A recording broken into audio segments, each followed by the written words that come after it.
Hello दोस्तों, नमस्कार। मैं हूँ प्रेम प्रकाश। तो जीएस विद प्रेम के यूट्यूब चैनल में आप सभी का स्वागत है। तो आज काफ़ी दिनों के बाद फिर से आप लोगों के बीच में मैं अपनी क्लास को लेकर हाजिर हूँ।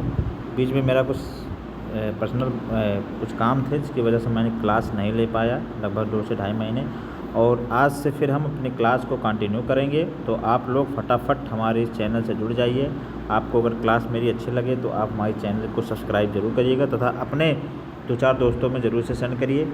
तो चलिए शुरुआत करते हैं आज की क्लास को। हम जैसा कि आप लोग जानते थे कि वन लाइनर का जो सेगमेंट हम चला रहे थे आधुनिक इतिहास का, बाकी और उससे पहले एंशिएंट हिस्ट्री और जो है मिडिवल हिस्ट्री जो है इसकी क्लासें मैं करवा चुका हूँ। आप हमारे प्लेलिस्ट में जाके वहाँ देख सकते हैं। तो आप वहाँ से थ्योरी सेगमेंट तथा साथ ही साथ वन लाइनर के भी जो MCQ हैं उसे भी आप कर सकते हैं। तो चलिए आज हम जो है मॉडर्न हिस्ट्री की आज आखिरी क्लास फिर आप लोगों को लेकर बीच में हाजिर हूँ। इसके बाद फिर आपका हम भारतीय भूगोल शुरू करेंगे। तो चलिए देर न करते हुए शुरुआत करेंगे आज की क्लास को। अगर क्लास पसंद आ रहे हैं तो आप लोग हमारी क्लास को सब्सक्राइब ज़रूर करें, चैनल को, और अपने दोस्तों में शेयर करें। तो चलिए आज हम यहाँ पर क्रोनोलॉजी आज की जो है मॉडर्न हिस्ट्री की आखिरी क्लास है। इसकी जो और क्लास है हमारे आप प्लेलिस्ट में जाके देख सकते हैं। और इसमें हम कुछ जो क्रोनोलॉजी टाइप के जो सवाल है यहाँ से आपके एग्ज़ाम में जो इधर एग्ज़ाम लगे हैं, जैसे कि लोअर PCS हो गया, UP PCS हो गया।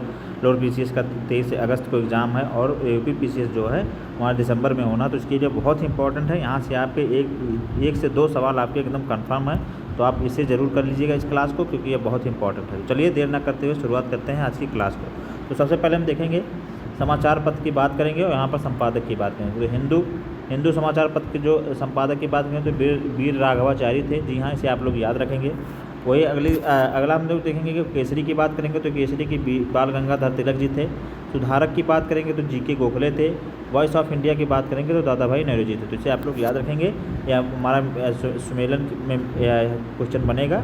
तो हिंदू के वीर राघवाचारी, केसरी के बाल गंगाधर तिलक, सुधारक के GK गोखले तथा वॉइस ऑफ इंडिया के दादा भाई नेहरू जी। तो इसे आप लोग याद रखेंगे। अगला हम लोग देखेंगे इंडिया डिवाइडेड नामक पुस्तक के लेखक हैं डॉक्टर राजेंद्र प्रसाद। तो इसे भी आप लोग याद रखेंगे, कई बार हमारे एग्जाम में पूछा गया है।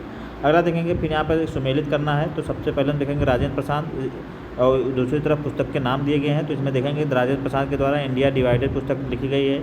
वहीं दिलीप मुखर्जी की बात करेंगे तो टेररिस्ट के नाम से लिखी गई है। SN बनर्जी जो है इन्होंने नेशन इन मेकिंग, जी हाँ, नेशन इन मेकिंग नाम से इन्होंने पुस्तक लिखी है। वही महात्मा गांधी की बात करेंगे तो माई एक्सपेरिमेंट विथ ट्रूथ के नाम से इन्होंने पुस्तक लिखी है।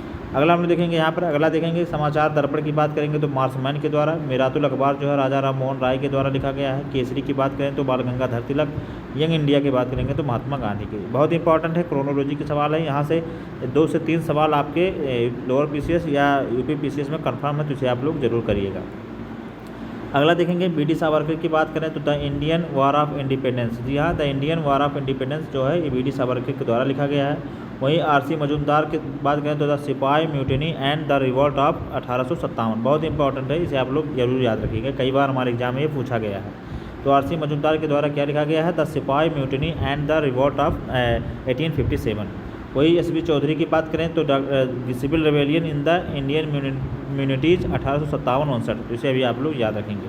वही अशोक मेहता की बात करें तो द ग्रेट रेवेलियन जो है हमारे अशोक मेहता जी के द्वारा लिखा गया है, इसे भी आप लोग याद रखेंगे।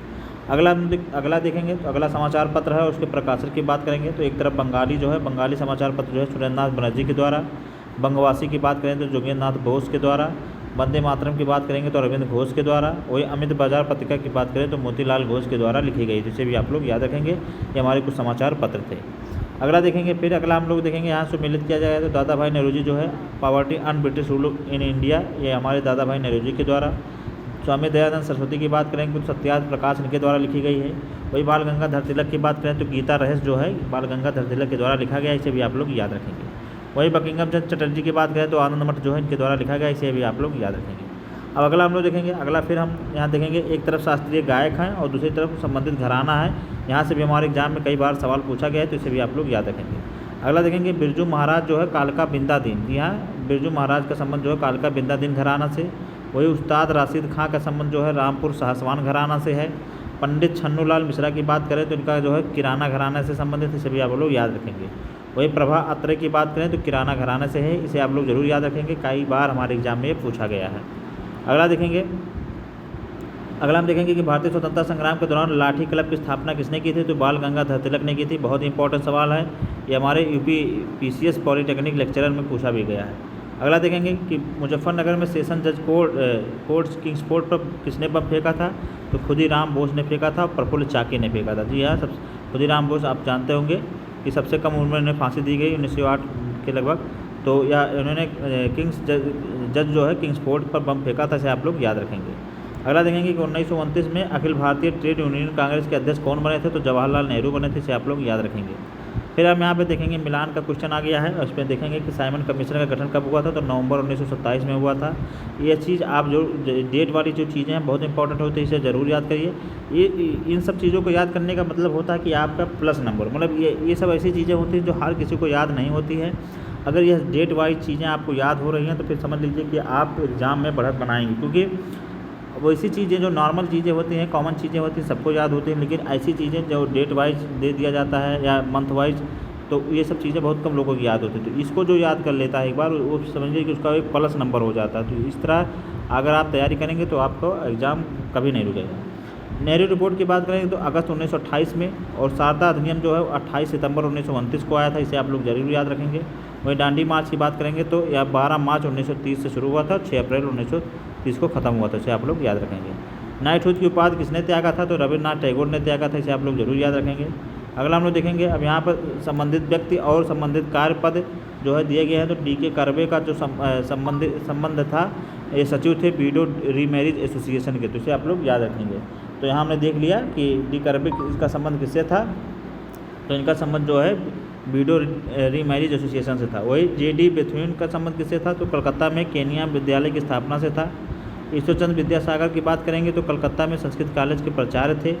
बी.एम. मालाबारी की बात करें तो बाल विवाह विरुद्ध संघर्ष प्रारंभ करना जो है हमारा बी.एम. मालाबारी से संबंधित थे, इसे भी आप लोग याद रखेंगे। अगला हम लोग देखेंगे सिखों द्वारा पृथक पहचान के लिए 19वीं शताब्दी में सिंह सभा आंदोलन प्रारंभ हुआ था। सिंह सभा का प्रारंभ कहाँ हुआ था, तो अमृतसर से हुआ था, इसे आप लोग जरूर याद रखेंगे। हमारे UP PCS ACF RFO 2021 mains के एग्जाम में पूछा गया है। अगला हम लोग देखेंगे यहाँ पर फिर मिलान का क्वेश्चन आ गया है, तो मिलान के क्वेश्चन की बात करेंगे तो भारतीय संविधान नियम कब आया था, तो 1872 में आया था, बहुत इंपॉर्टेंट है, आप इसे जरूर याद रखिएगा। वही वस्तु विक्रय अधिनियम की बात करें तो यह 1930 में आया था। साझेदारी अधिनियम की बात करें तो 1932 में आया। कंपनीज अधिनियम जो है 1956 में आया, इसे आप लोग याद रखेंगे। तो यहाँ पर ये हमारी कुछ जो है अधिनियम से संबंधित सवाल थे, जिसको आप लोग जरूर याद रखेंगे, कई बार हमारे एग्जाम में पूछा गया, UP PCS ACF RFA 2021 mains में पूछा गया था। अगला हम लोग देखेंगे कुंडी जो है हुंडी से संबंधित है, इसका अर्थ देखेंगे। दीवान जो है खजांची से संबंधित था। अमील की बात करें तो राजस्व अधिकारी होता था, और आज़ाद दस्ता जो है गुरिल्ला बैंड होता था, इसे भी आप लोग याद रखेंगे। अगला देखेंगे प्रथा को मनुष्य के जीवन का मुख्य न्यायाधीश कहा गया है, बेकन ने कहा था, इसे आप लोग जरूर याद रखेंगे। प्रांत के नेताओं ने नोआखली दंगों के विरोध में 25 अक्टूबर 1946 को नोआखली दिवस के रूप में घोषित किया था, तो यह नॉर्थ वेस्ट फ्रंटियर प्रोविंस को, इसे आप लोग याद रखेंगे कि नोआखली दंगों के विरोध में 25 अक्टूबर 1946 को नोआखली दिवस के रूप में किसने घोषित किया था, तो नॉर्थ वेस्ट फ्रंटियर प्रोविंस को, इसे आप लोग याद रखेंगे। मोहल्ला 80 उपन्यास किस पर आधारित होते, काशीनाथ सिंह। जी हाँ, मोहल्ला 80 जो है काशीनाथ जो है जिन्हें इसका जो है के उपन्यास पर आधारित, इसे आप लोग याद रखेंगे। फिल्म मोहल्ला 80। भारत के प्रथम ओपन रॉक म्यूजियम का उद्घाटन कहाँ हुआ था, तो ये हैदराबाद में हुआ था, इसे आप लोग याद रखेंगे। अगला हम देखेंगे, अगला कुछ घटनाओं का कार्यक्रम दिया गया है, उसे सही मिलान मिलाना है। तो आप देखेंगे कि होम रूल आंदोलन जो है अप्रैल 1916 में शुरू हुआ, आप लोग जानते होंगे, एनी बेसेंट और बाल गंगाधर तिलक। खिलाफत आंदोलन जो है मार्च 1919 से जनवरी 1921 तक। जालियांवाला बाग हत्याकांड 13 अप्रैल 1919। हत्याकांड मोपला विद्रोह जो है हमारा 20 अगस्त 1921 में, जिसे आप लोग याद रखेंगे कि मोपला विद्रोह 20 अगस्त 1921, जालियांवाला बाग 13 अप्रैल 1919, खिलाफत आंदोलन मार्च 1919 से जनवरी 1921, और होम रूल आंदोलन जो है अप्रैल 1916 तक, इसे आप लोग याद रखेंगे। अगला देखेंगे कि भारतीय राष्ट्रीय कांग्रेस में सम्मिलित होने के लिए सुभाष चंद्र बोस को प्रेरित किसने किया था, तो चित्तरंजन दास और M.K. गांधी ने, तो इसे आप लोग याद रखेंगे कि भारतीय राष्ट्रीय कांग्रेस में सम्मिलित होने के लिए सुभाष चंद्र बोस को किसने प्रेरित किया था, तो चित्तरंजन दास और मोहनदास करमचंद गांधी ने, तो इसे आप लोग याद रखेंगे। अगला देखेंगे, अगला कुछ कालक्रम दिए गए, उनकी घटनाओं का कालक्रम दिया गया है। तो यहाँ देखेंगे साइमन कमीशन जो है 1927-28 में आया था। भारत छोड़ो आंदोलन 9 अगस्त 1942 को हुआ। कैबिनेट मिशन जो है 24 मार्च 1946 को हुआ। संविधान निर्मात्री जो है 9 दिसंबर 1946 को उसकी पहले बैठक हुई थी संविधान सभा की, तो इसे आप लोग याद रखेंगे। अगला देखेंगे यहाँ पर भारत पाक के मध्य शिमला समझौता जिस वर्ष 27 हुआ, तो यह 1972 में हुआ था। इसे आप लोग याद रखेंगे। अगला देखेंगे वे दो कांग्रेस अध्यक्ष जिन्हें गांधी के अनुयायियों जो कांग्रेस में बहुमत थे के विरोध में असहयोग के कारण पद त्याग करना पड़ा था, तो चित्तरंजन दास और सुभाष चंद्र बोस। इसे आप लोग याद रखेंगे। वे दो कांग्रेस अध्यक्ष जिन्हें कांग्रेस के अनुयायियों जो कांग्रेस में बहुमत में थे कि विरोध और असहयोग के कारण पद त्याग करना पड़ा था, तो कौन थे ये? चित्तरंजन दास और सुभाष चंद्र बोस। इसे आप लोग याद रखेंगे। अगला देखेंगे ब्रिटिश सरकार अंतिम रूप से भारत और इंग्लैंड में एक ही समय एक साथ इंडियन सिविल सर्विसेज ICS की परीक्षा आयोजित कराने हेतु सहमत कब हुई थी? तो ये 1922 में सहमत हुई थी। एक साथ इंडियन सिविल सर्विसेज की परीक्षा और इंग्लैंड और भारत में दोनों एक साथ कराने में कब सहमत हुई? 1922 में। इसे आप लोग याद रखेंगे। कई बार हमारे एग्जाम में पूछा गया, UPPCS प्री 2014 में पूछा गया है। अगला देखेंगे कि 19वीं शताब्दी में किस देश का भारत की ओर विस्तार का डर एंग्लो अफगान संबंधों का आधार था? तो यह रूस। इसे आप लोग याद रखेंगे। 19वीं शताब्दी में भारत के प्रथम अकाल आयोग का अध्यक्ष कौन था? तो सर जॉर्ज कैंपबेल थे। इसे अभी आप लोग याद रखेंगे कि 19वीं शताब्दी में भारत के प्रथम अकाल आयोग का अध्यक्ष कौन था? सर जॉर्ज कैंपबेल थे। भारत के संदर्भ में पितृसत्तात्मक दृष्टिकोण प्रायः संबंधित माना जाता है थॉमस मुनरो को। इसे आप लोग याद रखेंगे। बीजे तिलक की सजा के पश्चात किसने दया की वकालत की थी? कहा था कि संस्कृत को एक विद्वान के रूप में तिलक में मेरी दिलचस्पी है, तो मैक्स मूलर। इसे आप लोग याद रखेंगे। अगला देखेंगे किसके पक्षधर नेहरू थे किंतु गांधी जी नहीं थे? तो भारी औद्योगिकरण के। इसके पक्षधर नेहरू थे किंतु गांधी नहीं थे, तो भारी औद्योगिकरण के जो है ये पक्षधर नेहरू थे, लेकिन गांधी जी इसके जो है पक्षधर नहीं थे। भारतीय ध्वज गीत झंडा गान के रचयिता कौन है? तो श्यामलाल गुप्ता पार्षद हैं। इसे आप लोग याद रखेंगे। ब्रिटिश हाउस ऑफ कॉमन्स चुनाव जिस प्रथम भारतीय ने लड़ा था कौन थे? तो WC बनर्जी थे। इसे आप लोग याद रखेंगे कि ब्रिटिश हाउस ऑफ कॉमन्स के चुनाव जिस प्रथम भारतीय ने लड़ा था कौन थे? तो WC बनर्जी थे। इसे आप लोग याद रखेंगे। अगला देखेंगे महान कवि रविन्द्रनाथ टैगोर एक महान चित्रकार के रूप में उभरे। उनकी आयु लगभग 70 वर्ष थी। जी हाँ, यहाँ हमने देख लिया कि जब रविन्द्रनाथ टैगोर महान चित्रकार थे, जब चित्रकार के रूप में उभरे तो उनकी आयु कितनी थी? उस समय 70 वर्ष थी। अन्य रजवाड़ों के भारत में विलय के बाद वो 3 राज्य जिन्हें भारत में शामिल होने से विलम्ब किया था, तो इसमें जूनागढ़, हैदराबाद और जम्मू कश्मीर थे। जी हाँ, आप लोग जानते हैं कि जूनागढ़ और हैदराबाद और जम्मू कश्मीर ये 3 राज्य थे जिन्होंने भारत में जो शामिल होने से मना कर दिया था। फिर जूनागढ़ को जनमत संग्रह, हैदराबाद को जो है शासन के बल पर, तथा जम्मू कश्मीर में को भी जो है विलय के माध्यम से इसमें मिलाया गया था। तो आप लोग याद रखेंगे। अगला देखेंगे कि पत्रकार के कर्तव्य का निर्वहन करते हुए जेल जाने वाला प्रथम भारतीय कौन थे? तो बाल गंगाधर तिलक थे। इसे आप लोग याद रखेंगे। नेहरू राष्ट्रभक्त हैं, जबकि जिन्ना राजनीतिक या कथन किसका था? तो मौलाना अबुल कलाम आज़ाद का। इसे आप लोग याद रखेंगे। कभी कभी हमारे कोर्ट भी पूछ लिए जाते हैं कि नेहरू राष्ट्रभक्त हैं, जबकि जिन्ना राजनीतिक किसने कहा था? तो मौलाना अबुल कलाम आज़ाद ने कहा, जो कि सबसे ज़्यादा बार भारतीय कांग्रेस के अध्यक्ष भी रह चुके हैं। भारतीय विदेश नीति जो तटस्थता का आधारित या प्रारंभ किसने किया था? जवाहरलाल नेहरू ने। इसे आप लोग याद रखेंगे। भगत सिंह का स्मारक कहाँ स्थित है? तो फिरोजपुर पंजाब में स्थित है। इसे आप लोग जरूर याद रखेंगे। कस्तूरबा महादेव देसाई की समाधियाँ कहाँ स्थित हैं? तो आगा पैलेस खां पूना में स्थित हैं। इसे आप लोग याद रखेंगे। कहाँ स्थित है? आगा खां पैलेस खां पूना में। गांधी जी के आंदोलन को राजनीतिक फिरौती किसने कहा था? तो लॉर्ड लिंथगो ने कहा था। जी हाँ, गांधी जी के आंदोलन को राजनीतिक फिरौती किसने कहा? लॉर्ड लिंथगो ने कहा था। मोहम्मद अली जिन्ना को हिंदू मुस्लिम एकता का राजदूत किसने कहा था? तो सरोजिनी नायडू ने कहा था।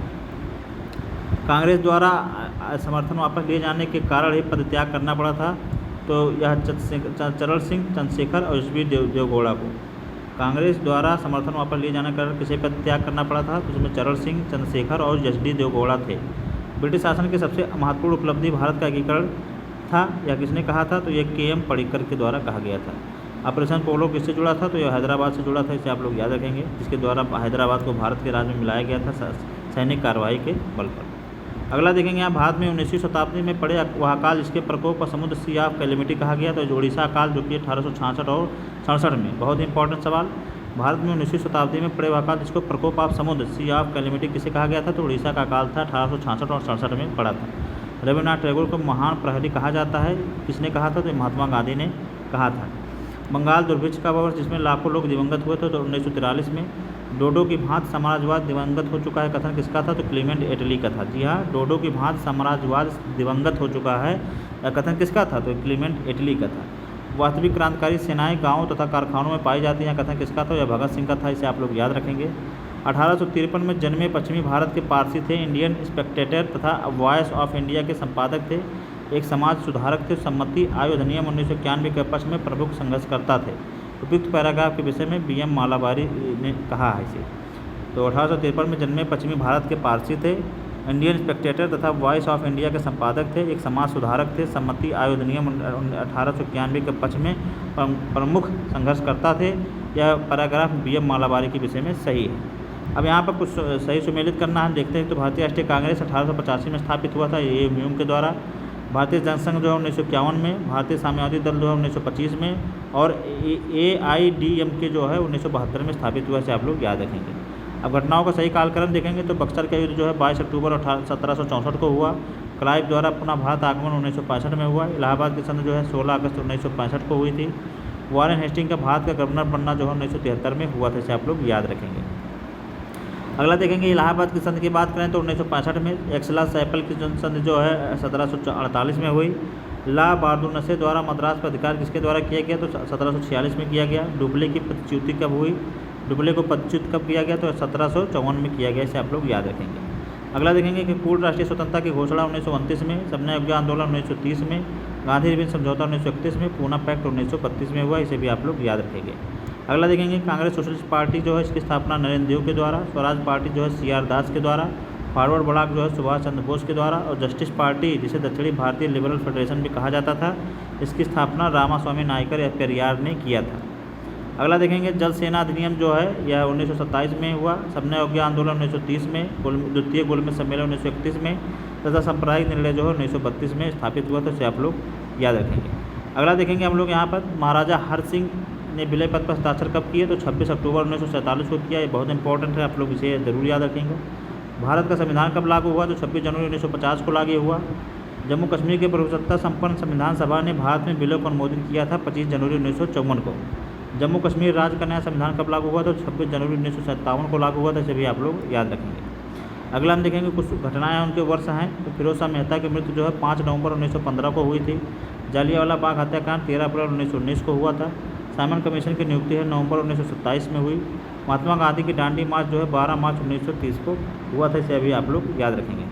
समन्वय अवज्ञा आंदोलन की बात करेंगे तो 5 अप्रैल 1931 को। गांधी रिबन समझौता 5 मार्च 1931 को। पूना पैक्ट जो है 26 सितंबर 1932 को हुआ। और कृष्ण मिशन जो है 22 मार्च 1942 को आया था, जिसे भी आप लोग याद रखेंगे। इंडियन एसोसिएशन की बात करेंगे तो सूर्यनाथ बनर्जी के द्वारा। पूना सार्वजनिक सभा महादेव गोविंद रानाडे के द्वारा। बम्बई प्रेसिडेंसी एसोसिएशन फिरोज शाह मेहता के द्वारा। मद्रास महाजन सभा पी आनंद चार्लू के द्वारा स्थापित किया गया था, इसे भी आप लोग याद रखेंगे। अगला देखेंगे यहाँ पर यंग बंग आंदोलन जो है हेनरी विवियन डेरिजियो के द्वारा। बहिष्कृत हितकारी सभा जो है डॉक्टर भीमराव अम्बेडकर के द्वारा। थियोसॉफिकल सोसाइटी जो है कर्नल अलकॉट के द्वारा। तथा यूनाइटेड इंडियन पेट्रियाटिक एसोसिएशन जो है सैयद अहमद खान के द्वारा स्थापित किया गया, इसे भी आप लोग याद रखेंगे। इंसानी बिरादरी की बात करें तो इसके अध्यक्ष कौन थे, तो जयप्रकाश नारायण जी थे, इसे भी आप लोग याद रखेंगे। और हुडले आयोग जो है किससे संबंधित था, तो श्रम से संबंधित था। स्वतंत्रता के पश्चात 2 भागों में बंटने वाला पहला राज्य कौन था, तो बॉम्बे था, इसे भी आप लोग याद रखेंगे। अगला देखेंगे यहाँ पर लास्ट सेगमेंट देख रहे हैं कि दिल्ली चलो जो है सुभाष चंद्र बोस के द्वारा दिया गया। आराम हराम है जवाहरलाल नेहरू के द्वारा। करो या मरो महात्मा गांधी के द्वारा। स्वराज हमारा जन्मसिद्ध अधिकार है या हमारे बाल गंगाधर तिलक जी के द्वारा कहा गया था, जिसे आप लोग याद रखेंगे। तो यहाँ पर आज की क्लास में हमने देखा कि जो भी हमारे मॉडर्न हिस्ट्री से संबंधित जो बचे एक क्लास में जो जितने भी फैक्ट बचे थे उनको हमने यहाँ पे क्लियर कर लिया। बाकी इसके पीछे भी तमाम क्लासें हमारी कराई गई हैं, आप हमारे प्लेलिस्ट में जाके देख सकते हैं। तो आप लोग हमारी इस क्लास से जुड़ें और ज़्यादा से ज़्यादा लोगों को जोड़ें। क्लास पसंद आ रही तो इसे सब्सक्राइब जरूर करें, लाइक भी जरूर करें और अपने किसी भी खास दोस्तों को जो भी तैयारी करने वाले हैं उनको शेयर जरूर करें। यह क्लास जो है आपके सभी एग्ज़ामों के लिए बहुत ही इंपॉर्टेंट है, चाहे वो UPSC का कोई एग्ज़ाम हो या UPPCS का या आयोग के कोई भी एग्ज़ाम, मतलब भारत के कंपटीशन का कोई भी एग्ज़ाम जहाँ पे GK GS का सेगमेंट आता है तो उसके लिए इंपॉर्टेंट, आपके लिए बहुत इंपॉर्टेंट है। तो आप लोग हमारी इस क्लास को ज़्यादा से ज़्यादा लोगों को शेयर करें। चलिए फिर हम इधर आपको क्लासें हमारी रेगुलर कंटिन्यू मिलती रहेंगी और हम फिर नेक्स्ट अपने नए स्टार्ट में इसको स्टार्ट कर रहे हैं और अच्छे कंटेंट के साथ हम आप लोगों को डेली क्लास करवाएंगे। तो आप लोग हमारे साथ बने रहिए। फिर मिलेंगे एक नई वीडियो में, तब तक पढ़ते रहिए, आप लोग स्वस्थ रहिए, मस्त रहिए। नमस्कार, जय हिंद।